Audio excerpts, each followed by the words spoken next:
አሰላሙ አለይኩም ወራህመቱላሂ ወበረካቱ። ውድና የተከበራችሁ ውድ ቻናሌ ቤተሰቦች እንዴት ናችሁ? እኔ ሰላም ነኝ አልሐምዱሊላህ። በያላችሁበት ያላ ሰላም ዝነታ ይለያችሁ፣ እንዲሁም አላህ ሀገራችንን ሰላም ያደርግልን እያልኩኝ ለኢድ የሚሆን ማለት ነው ሽሮና በርበሬ እዚህ ጋር ትንሽዬ አስቤዛ አለ ማለት ነው 30,240 ብር ነው የፈጀው። ሽሮና በርበሬው ከተዘጋጀ በእርግጥ 2 ሳምንት ሊሆነው ነው፣ ግን የምፈልገው ለኢድ ነው ስላለችኝ ለዛ ነው። እና ሀባይብ በርበሬ በ750 ሰዓት ነው የተገዛላት ማለት ነው። 13 ኪሎ በርበሬ በ750 ብር 9750 ብር ነው ማለት ነው። እዚህ ጋር በርበሬው እንደምታዩት ማሻአላህ ሆኖ የተዘጋጀላት። ከዛ የበርበሬ ቅመም 3000 ብር ቅመሙ ማለት ነው። ከዛ ሽሮ ደግሞ 5 ባቄላ፣ 5 አተር፣ 5 ጓያ 3000 ብር ነው። 200 ብር ነው በኪሎ ማለት ነው። 200 ብር ኪሎ 15 ኪሎ 3000 ብር ገዝቼ ከዛ የሽሮ ቅመም ደግሞ 2440 ብር ነው ማለት ነው። የ15 ኪሎ ሽሮ ማዘጋጃ ደግሞ 2800 ብር ከፍያለሁኝ። ከዛ ኦመር ዘይት 2200 ብር፣ ስኳር 5 ኪሎ ኪሎ 200 ብር ነው 1000 ብር። ምስር ፍክ 5 ኪሎ ኪሎ 300 ብር ነው 1500 ብር። ድፍን ምስር 5 ኪሎ ኪሎ 300 ብር ነው 1500 ብር ማለት ነው። ቆንጆ ምስር ነው እንደምታዩት።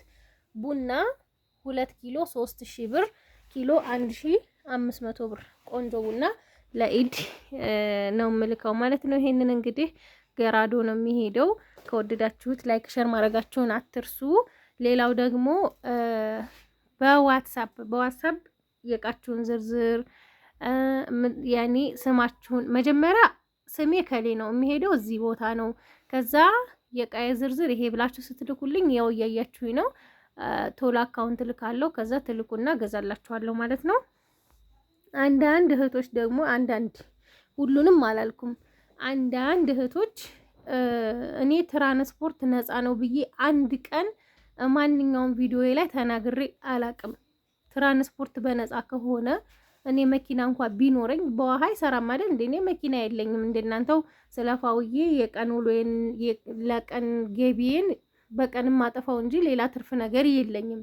እና እኔ መኪና ምለው መኪና ተለጥፎ ነው። ተለጥፎ ማለት ደግሞ አሁን ለምሳሌ አንድ መኪና ኮንትራት ስትይዙት እናንተ ብቻ በፈለጋችሁበት የምታንቀሳቀሱት ማለት ነው። ያኔ እኔ አሁን ከመናኸሪያ አቤቴ ድረስ ኮንትራት ከያዝኩኝ 100 ብር ከፍዬ ነው የምመጣው። ግን ከሌላ ሰው ጋር ከሆነ አሁን ለምሳሌ በየቦታው ሰው እያወረደ እየጫነ ከሆነ በ10 ብር ወይም በ15 ብር እዚህ ቤቴ ድረስ እመጣለሁ ማለት ነው።